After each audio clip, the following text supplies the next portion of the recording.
வணக்கம் மக்களே. இந்த வீடியோவில் நம்ம 4 ஸ்ட்ரோக் என்ஜின் எப்படி சர்வீஸ் பண்ணுறது அப்படிங்கிறத ஒரு டீட்டெயில்டாக பார்ப்போம். பொதுவாக 4 ஸ்ட்ரோக் என்ஜின் வந்து 2 ஸ்ட்ரோக் என்ஜின் விட கொஞ்சம் காம்ப்ளிகேட்டடாக இருக்கும். அது எப்படி சர்வீஸ் பண்ணுறங்கிற டவுட் நிறைய பேருக்கு இருக்கும். நான் 2 ஸ்ட்ரோக் என்ஜின் வந்து நான் சர்வீஸ் அப்லோட் பண்ணல, 4 ஸ்ட்ரோக் என்ஜினும் போடுங்கன்னு சொல்லி நிறைய கஸ்டமர்ஸ் கேட்டிருக்கீங்க. உங்களுக்காக தான் இந்த வீடியோ. இது ஃபுல்லாக பாருங்கள், ஸ்கிப் பண்ணாமல் பாருங்கள். அப்போ தான் உங்களுக்கு உண்டான எல்லா டவுட்டும் சால்வ் ஆகும். ஆக்சுவலாக இந்த வீடியோவில் நம்ம பேசிக் ஏட்லேருந்து Z வரைக்கும் உண்டான எல்லாமே பார்க்க போகிறோம். அதாவது கேம் வீல் எப்படி மாட்டுறது, வால்வ் டைவிங் எப்படி அட்ஜஸ்ட் பண்ணுறது, பிஸ்டன் ரிங்ஸ் எப்படி போடுறது அப்படிங்கிற எல்லா டீட்டெயிலுக்கும் உண்டான எல்லா கேள்விக்கும் உண்டான பதிலும் இந்த வீடியோவில் இருக்குது. ஃபர்ஸ்ட்லேருந்து கடைசி வரைக்கும் ஃபுல்லாக பாருங்கள். அப்போ தான் உங்களுக்கு உண்டான டீட்டெயில்ஸ் கிடைக்கும். உங்களுக்கு ஏதாவது டவுட் இருந்துச்சுனாலும் கமெண்ட்டில் சொல்லுங்கள். அதுக்குண்டான வீடியோஸும் நாங்கள் ஃபியூச்சரில் போடுறோம். நுணுக்கமாக எந்த யூடியூப் சேனலுமே சொல்லிக் கொடுக்காத அளவுக்கு ஒரு டீட்டெயில்டாக ஒரு எக்ஸ்பிளைன் பண்ணி இதில் கொடுத்துருக்கோம். முடிஞ்ச வரைக்கும் பார்த்து கற்றுக்கோங்க. வாங்க வீடியோக்குள்ளே போகலாம். 35 இன்ஜின் கிராங்கோட இந்த கேஸில் ஃபஸ்ட்டு இந்த ராக்கர் ஆமை வந்து எப்படி அசம்பிள் பண்ணுறதுன்னு பார்ப்போம். உள்ளே எப்படி போட்டு இந்த டைமிங் எல்லாம் எப்படி வைக்கிறதுங்கிறத உங்களுக்கு நான் தெளிவாக சொல்லி கொடுக்குறேன். சரிங்களா? இந்த 2 அண்ணன் இருக்கு இல்லைங்களா, இந்த 2 டைப் இருக்கும். கீழே இருக்கிற இந்த இதுலேயும் 2 டைப் இருக்கும். ஆக்சுவலாக இது வந்து எப்படின்னா இந்த இடத்துல இப்படி ஃபிட் ஆகிற மாதிரி வரும், அடிச்சு ஏற்றுற மாதிரி இருக்கும். அது எப்படி போடுறதுன்னு சொல்லித்தரேன். இந்த ஒரு எட்ஜை இப்படி இருக்கு இல்லைங்களா, இந்த பக்கம் சைடு போட்டுக்குங்க. இந்த எட்ஜு வந்து உள்ளே வர, எண்டு வந்து உள்ளே வர மாதிரி போட்டுக்குங்க. இன்னொரு இதை இப்படி வர மாதிரி போட்டுக்குங்க. எதுக்காக இப்படி வைக்கிறதுனா, இந்த இடத்துல தான் இந்த கியர் வரும். இதில் தான் இந்த டைமிங் பெல்ட் நம்ம மாட்டுவோம். ஓகே, இதில் எப்படி இந்த பக்கம் சைடு கரெக்டாக போடுறது அப்படின்னா, இப்படி சுற்றுனீங்கன்னா இந்த இடத்துல ஒரு காடி இருக்கா, அந்த காடியில் இப்படி உட்கார வச்சுக்கோங்க. ஒரு சைடு எடுத்து சேம் அதே மாதிரி இங்கே ஒரு காடி இருக்கா, இந்த காடியில் கரெக்டாக பார்த்தீங்கன்னா அந்த காடி இந்த அடியும் கோரணும். இந்த மாதிரி வச்சு நல்லா கையில் அழுத்தி வச்சுட்டு நம்ம என்ன பண்ணணும்னா ஒரு மெட்டீரியல் சுத்தியில வச்சு நல்லா தட்டணும். தட்டி உள்ளே தேத்தினா மட்டும்தான் போகும், கையில் ஏற்றினா போக முடியாது. நான் உங்களுக்கு அந்த ஒரு ரெஃபரன்ஸாக காட்டுறேன். இந்த எட்ஜும் இப்படி உட்காரணும். கரெக்டாக கீழே எட்ஜ் 2மே இதில் வரணும். அதே மாதிரி இந்த பக்க சைடுலேயும் இந்த எட்ஜில் இப்படி உட்கார்றப்ப இந்த சைடில் இருக்கிறதும் இந்த எட்ஜில் உட்காரணும். ஓகேங்களா? இந்த 2 எட்ஜுமே இதில் உட்காரணும். வச்சுட்டு கரெக்டாக ஃபஸ்ட்டு சுத்தியில் வச்சு நல்லா தட்டுங்க. டேப் பண்ணி உள்ளே போகிற அளவுக்கு தட்டி விட்டுக்குங்க. ரொம்ப அதிகமாக தட்டினீங்கன்னா இந்த எந்த அளவுக்கு இந்த த்ரெட் இந்த நர்லிங் இருக்கோ அது வரைக்கும் உள்ளே தட்டிங்க. ரொம்ப தட்டினீங்கன்னா இதோட மூமெண்ட்ஸ் கிடைக்காது. சரிங்களா? நான் சொன்ன மாதிரி இந்த சைடு கரெக்டாக இந்த 2 எட்ஜும் மேட்ச் ஆகிற மாதிரி போட்டோம். சேம் இந்த சைடுமே மேட்ச் ஆகிற மாதிரி போட்டுட்டு கொஞ்சம் லூப்ரிகன்ட் கொடுத்துக்குங்க போடுறப்பவே. சரிங்களா? 2 சைடும் லூப்ரிகன்ட் கொடுத்துட்டு இந்த சைடில் இந்த இடத்துல தான் கேம் வரும். அது நெக்ஸ்ட் ஸ்டெப்பில் நான் சொல்கிறேன். மேலே இந்த ஸ்க்ரூஸ் இருக்கும்.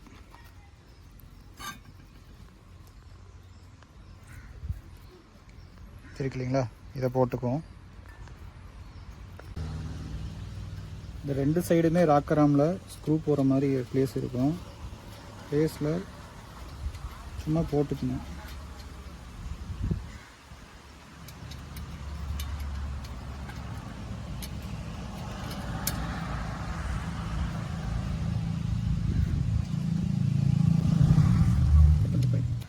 இப்போ 2 சைடுமே ஸ்க்ரூஸ் போட்டோம்.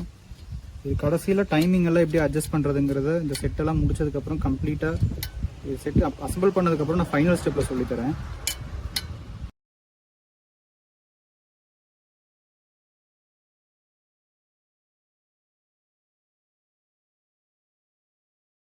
ஆக்சுவலாக வால்வ் போடையில் பெரிய சைஸ் ஒன்று இருக்கும், சின்ன சைஸ் ஒன்று இருக்கும். தெரியுதுங்களா? 2 சைஸ் இருக்கும்.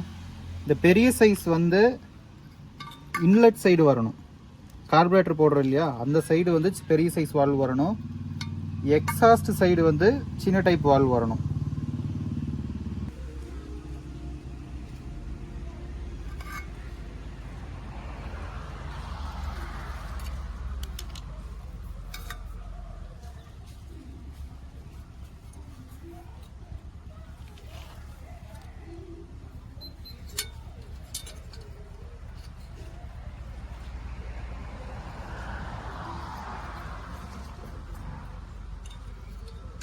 ஓகேவா.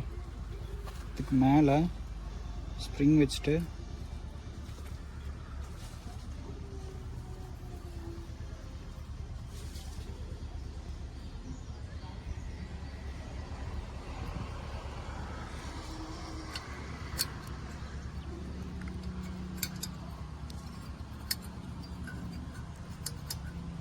ஓகேவா.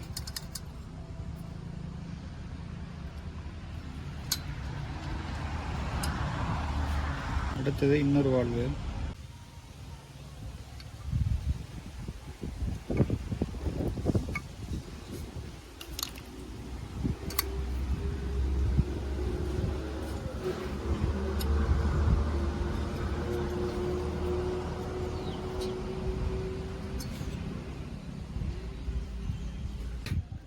ஸ்ப்ரிங் எடுத்து வச்சுட்டு பட்டன் எடுத்து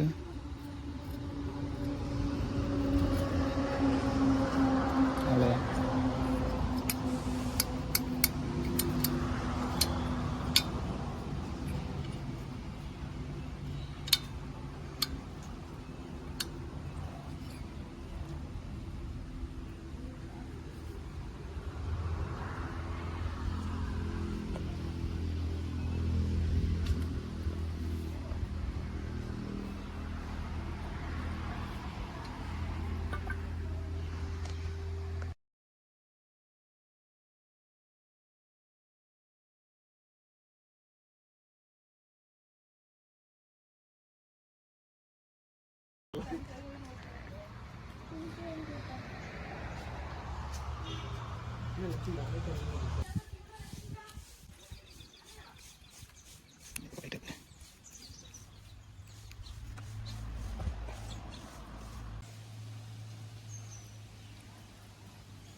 ஸோ பிஸ்டனில் எல்லா ரிங்ஸையும் போட்டோம். இந்த கீழே இருக்குது இல்லைங்களா, இது வந்து ஆயில் ரிங்ஸு. இந்த சைடு கீழே பாட்டமில் இருக்கிறது பார்த்தீங்கன்னா இதை சென்டராக பிரிச்சிங்கன்னா, இது சென்டராக பிரித்தா இதுக்கு 45 டிகிரி இந்த ரிங் போடணும். இந்த ஸ்பேஸ் இருக்கிறது வந்து கரெக்டாக சென்டராக வர மாதிரி போடணும். அதுக்கு மேலே இருக்கிறது வந்து இதுக்கு 45 டிகிரியில் போடணும். சரிங்களா. இந்த சென்ட்ரலில் வர்ற ரிங்ஸ் வந்து பார்த்திங்கன்னா அப்படியே இதுக்கு 3 பிரிக்கையில் 120 டிகிரி 120 டிகிரி 120 பிரிக்கையில் இதுக்கு அப்படியே 120 டிகிரியாக இங்கே வரணும். மேலே வர இந்த டாப் வந்து பார்த்திங்கன்னா இதுக்கு 120 டிகிரியாக இங்கே வரணும். நான் இதுக்கு அந்த டயக்ராம் கூட அட்டாச் பண்ணி விட்றேன். அடுத்து நம்ம இந்த கிராங்க் ஷாஃப்டை என்ஜினில் கொடுக்க போகிறோம். கிராங்க் ஷாஃப்டில் 2 பேரிங்கும் கரெக்டாக இருக்கான்னு ஃபஸ்ட்டு செக் பண்ணிக்கோங்க. சென்டரில் இருக்கிற நீடில் பேரிங்கும் கரெக்டாக இருக்கான்னு செக் பண்ணிக்கோங்க.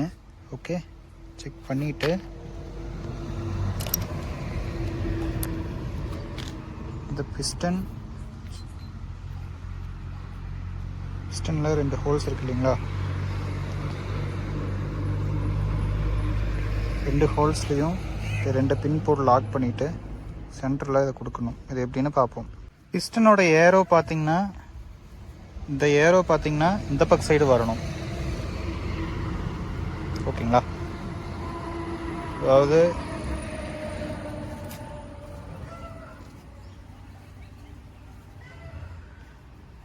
இருக்கிறதுல பெல்ட் போடுற சைடு கேம் சைடு இந்த பக்கம் சைடு வந்துடணும். பிஸ்டனில் ஏரோ மார்க் இப்படி வச்சு தான் நீங்கள் கிராங்க் ஷாஃப்டை போடணும். இந்த ஏரோ மார்க் எதை பார்த்து இருக்கணும்னா இன்லெட்டை பார்த்து இருக்கணும். இந்த ஏரோ மார்க் இன்லெட்டை பார்த்து வரணும். எடுத்துட்டு இதை போட்டு ஆயில் சீல் பெருசு ஆயில் சீல் பெருசு போட்டு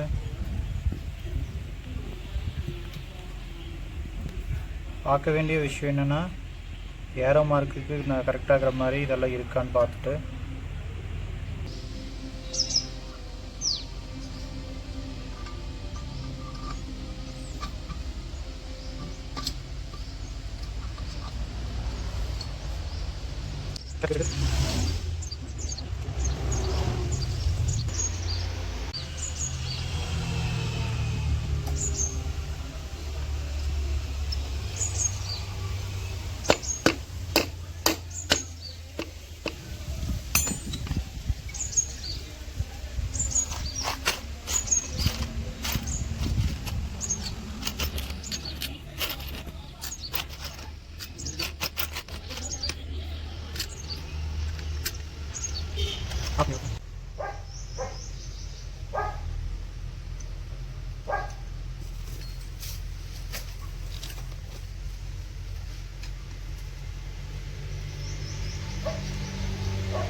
எடுக்காது கடைசியில் எடுக்கும்.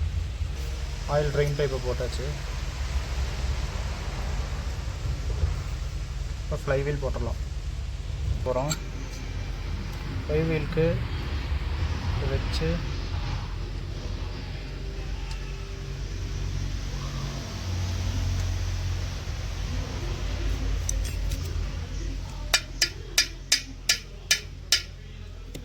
போட்டு இந்த இடம் இருக்கு இல்லையா,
கேம் வீல் எப்படி ஃபிக்ஸ் பண்ணுறதுன்னு பார்ப்போம். கேம் வீலில் இங்கே ஒரு ஏரோ இருக்கும்.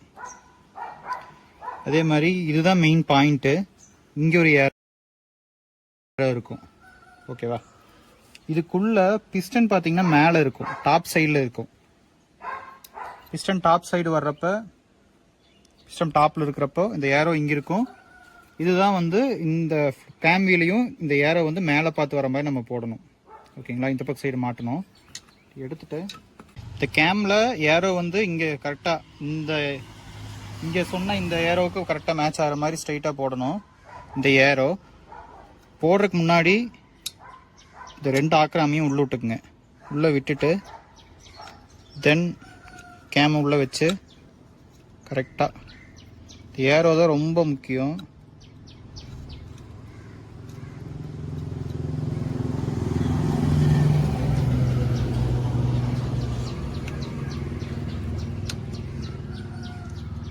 ஓகே,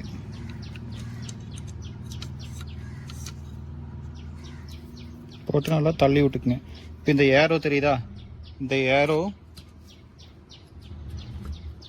இங்கே இருக்கிற இந்த ஏரோ இந்த பிஸ்டன் மேலே இருக்கணும். இந்த சென்ட்ரு இந்த கீழே இங்கே. ஓகேங்களா? இதுதான் வந்து கரெக்டாக டைமிங் பெல்ட்டு கேம் வீல் போடுறதுக்கு உண்டான கரெக்டான இது.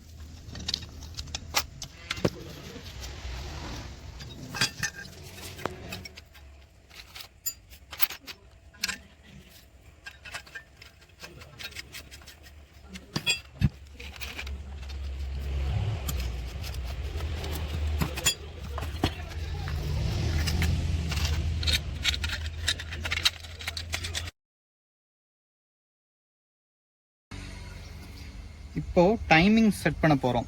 ஆக்சுவலாக டைமிங் பெல்ட் போட்டோம், கேம் போட்டோம், எல்லாமே கரெக்டாக ஃபிட் பண்ணிட்டோம். இந்த டைமிங் எப்படி அட்ஜஸ்ட்மெண்ட் வைக்கிறது அப்படிங்கிறது, கிளியரன்ஸ் எப்படி வைக்கிறங்கிறத மட்டும் நம்ம பார்ப்போம். இந்த ஏரோ கீழே வர மாதிரி வச்சுக்கோங்க.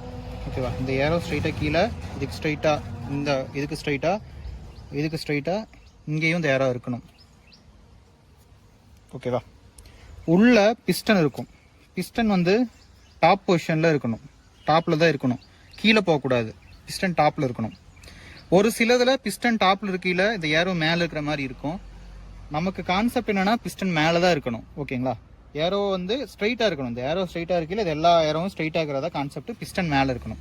இருந்ததுக்கப்புறம் என்ன பண்ணணும்னா, ஃபஸ்ட்டு இது ஃபுல்லாக லூஸ் பண்ணி விட்டுக்குங்க. இது வந்து எக்ஸாஸ்ட் சைடு. ஓகேவா? ஃபுல்லாக லூஸ் பண்ணி விட்டுக்குங்க. ஃபுல்லாக லூஸ் பண்ணி விட்டுட்டு எக்ஸாஸ்ட் சைடு வந்து 3 பிளேடு போகிற மாதிரி, மொத்தம் 3 பிளேடு கிளியர் சேர்த்து வச்சுட்டு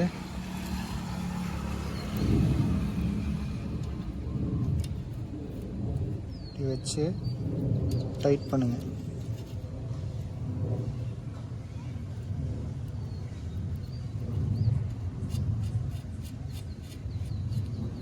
வச்சுட்டு கீழே டைட் பண்ணுங்க.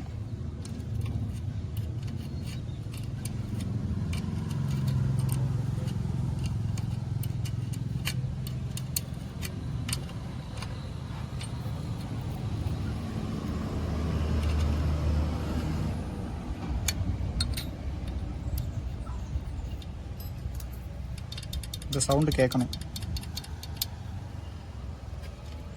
இந்த சைடு கார்பரேட்டர் சைடு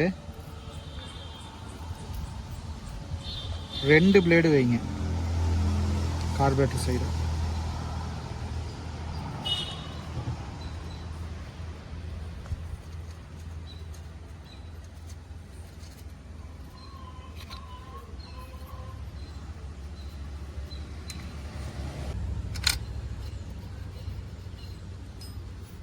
பார்த்தீங்கன்னா சவுண்டு கேட்கும்.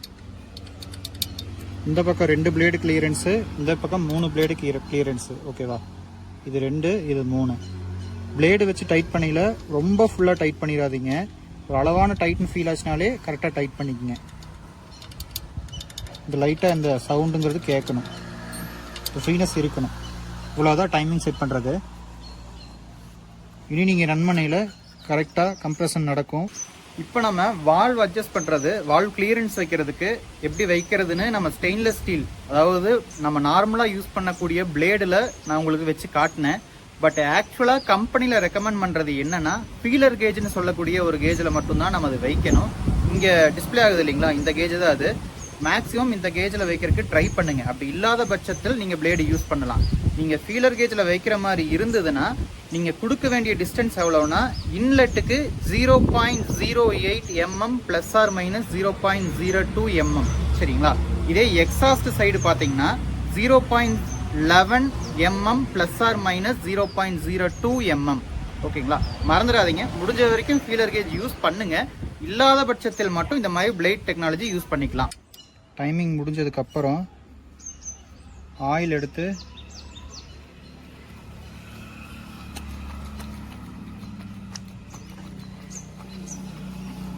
ஊற்றிக்கணும். ஃபைனலாக டைட் பண்ணிக்கங்க.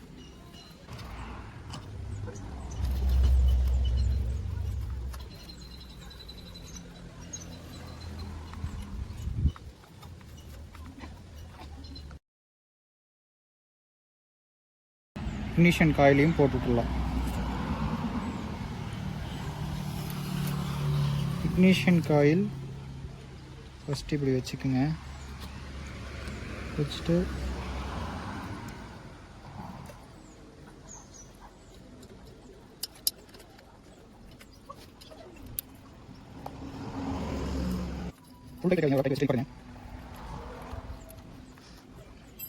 மாட்டியாச்சு. இந்த காயிலில் 2 இதுக்கும் கேப் வந்து ஒரு விசிட்டிங் கார்டு போகிற அளவுக்கு வச்சுக்கோங்க. ஓகேவா? 2 முட்டக்கூடாது. கரெக்டான அந்த விசிட்டிங் கார்டு கேப் இருந்தால் தான் கரெக்டான ஸ்பார்க் வரும். ப்ளக்கையும் ஃபுல்லாக போட்டு டைட் வச்சுக்கோங்க. ஓகேவா? அடுத்தது ஃபுல்லாக லாக் பண்ணி எடுத்துக்கிங்க. ஓகேவா? Full screws.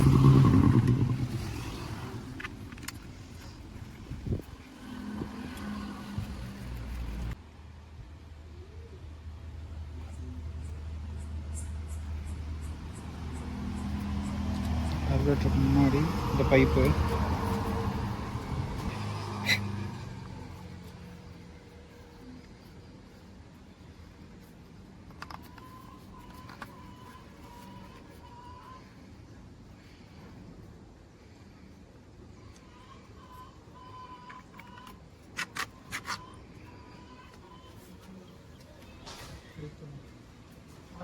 Air filter.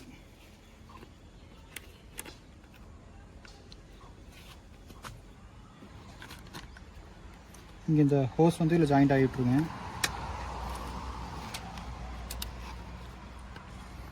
எடுத்துட்டு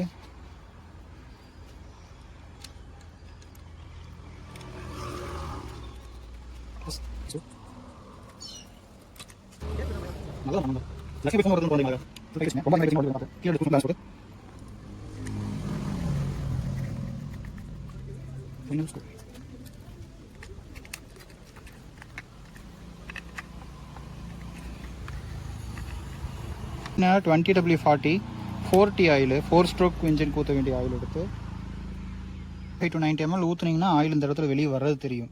வெளியே சிந்திடக்கூடாது. ரெண்டாவது டிப்ஸ்டிக் போட்டு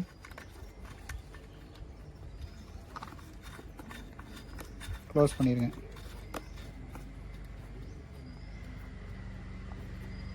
ஓகே. இப்போது கிளச்சும் வெறும் கவர் மட்டும் தான் பேலன்ஸ் இருக்குது. பெட்ரோல் ஊற்றியாச்சு, எல்லாமே போட்டாச்சு.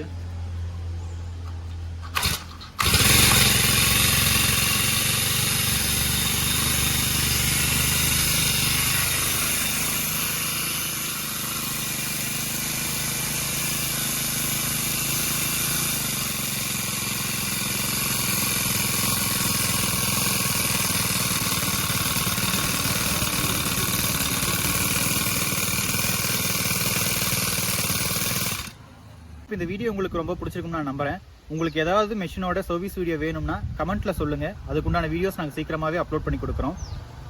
இன்னும் இதே மாதிரி நிறைய வீடியோ நீங்கள் பார்க்கணும்னு நினச்சிங்கன்னா இந்த சேனலை சப்போர்ட் பண்ணுங்கள், ஷேர் பண்ணுங்கள், லைக் பண்ணுங்கள், உங்கள் ஃப்ரெண்ட்ஸ்க்கு ஷேர் பண்ணுங்கள். நன்றி, வணக்கம்.